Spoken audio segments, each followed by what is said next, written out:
வணக்கம் friends, welcome to Dakshata சமையல். இன்னைக்கு வீடியோவில் நம்ம என்ன ரெசிபி பார்க்க போறோம்னாங்க ரெஸ்டாரண்ட் ஸ்டைல் பட்டர்ஸ்காட்ச் பாயாசம். வாங்க அது எப்படி செய்யறதுன்னு வீடியோக்குள்ள போய் பார்க்கலாம்.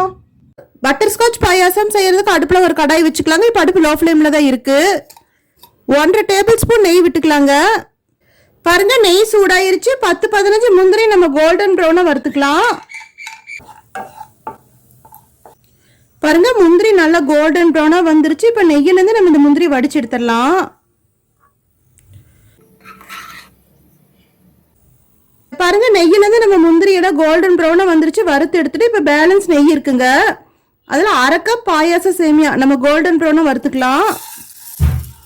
பாருங்க, இதுக்கு நம்ம கெட்டி சேமியா தான் எடுத்துக்கணும், மெல்லிசா இருக்கிற சேமியா எடுத்துக்கூடாது. அடுப்பு லோ ஃப்ளேம்ல வச்சு நம்ம 1 நிமிஷத்துக்கு இந்த மாதிரி வறுத்துட்டே இருந்தோம்னா நல்லா கோல்டன் ப்ரௌனா வந்துடும். பாருங்க, கோல்டன் ப்ரௌனா வந்துருச்சு.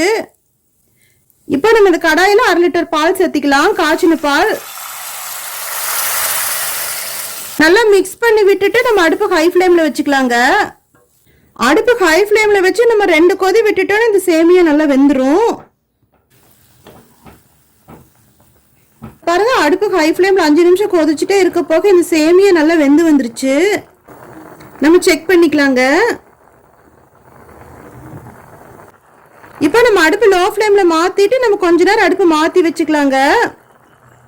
இப்போ நம்ம பட்டர்ஸ்காட்ச் செய்ய போறோம். இப்போ அடுப்பு லோ ஃப்ளேம்ல தாங்க இருக்கு. ஒரு சில்வர் பாத்திரம் வச்சுக்கலாம். இதுக்கு அலுமினியமோ நான்ஸ்டிக்கோ அவாய்ட் பண்றது நல்லதுங்க. நம்ம சில்வர் பாத்திரம் தான் வச்சுக்கணும். 1 டேபிள் ஸ்பூன் நெய் விட்டுக்கலாம். பாருங்க, அடுப்பு ஸ்லோ ஃப்ளேம்ல தான் இருக்கு. நெய் உருகி வந்துருச்சு. நம்ம 1/2 கப் சர்க்கரை சேர்த்திக்கலாம். இப்போ நம்ம ஒரு கரண்டி விட்டு நம்ம மிக்ஸ் பண்ணிக்கலாம். இந்த நெய்யிலேயே இந்த சர்க்கரை நல்லா உருகி வரணும்.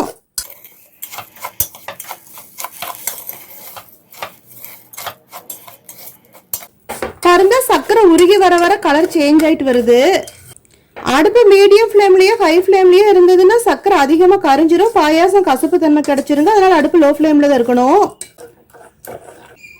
பாருங்க, சர்க்கரை உருகி வந்துட்டு இருக்கு, கலர் சேஞ்ச் ஆகி வந்துட்டு இருக்கு. இப்போ நம்ம வெளியே எடுத்துடலாங்க. அடுப்பு ஆஃப் பண்ண வேண்டாம். இப்போ அதுக்கு பதிலாக அந்த இடத்துல நம்ம ஃபர்ஸ்ட் கடாயில சேமியா போட்டு வேக வச்சுட்டு இருந்தோம் இல்லைங்களா, அந்த கடாய் இதில் வச்சிடலாம். நம்ம ரெடி பண்ணி வச்சிருக்கிற இந்த பட்டர்ஸ்காட்ச் இந்த கடாயில சேர்த்துடலாம். நல்லா மிக்ஸ் பண்ணி விட்டுறலாங்க. இப்போ இந்த பாயாசத்துக்கு இந்த இனிப்பு பத்தாது, கூட நம்ம 1/4 கப் நார்மல் சுகர் சேர்த்திக்கலாம். நல்லா மிக்ஸ் பண்ணி விட்டுறலாங்க. நம்ம நெய்யில வறுத்து வச்சிருக்கிற முந்திரியும் சேர்த்துக்கலாம்.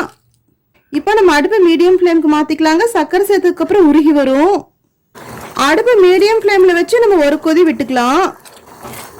நம்ம ஏலக்காய் பவுடர் தூவுறதுனா தூவிக்கலாங்க, அது நம்ம விருப்பம். அது மாதிரி நம்ம முந்திரி கூட திராட்சை வறுக்கிறதுனால வறுத்துக்கலாம் நெய்யில. பாருங்க, அடுப்பு நம்ம மீடியம் ஃப்ளேம்ல வச்சு ஒரு கொதி வந்துருச்சு. நம்மளுக்கு சர்க்கரை எல்லாம் கரைஞ்சி வந்துருச்சு. இப்போ நம்ம இந்த ஸ்டேஜ்ல அடுப்பு ஆஃப் பண்ணிடலாங்க. நல்லா ஆறுனதுக்கு அப்புறம் நம்ம பரிமாறிக்கலாம்.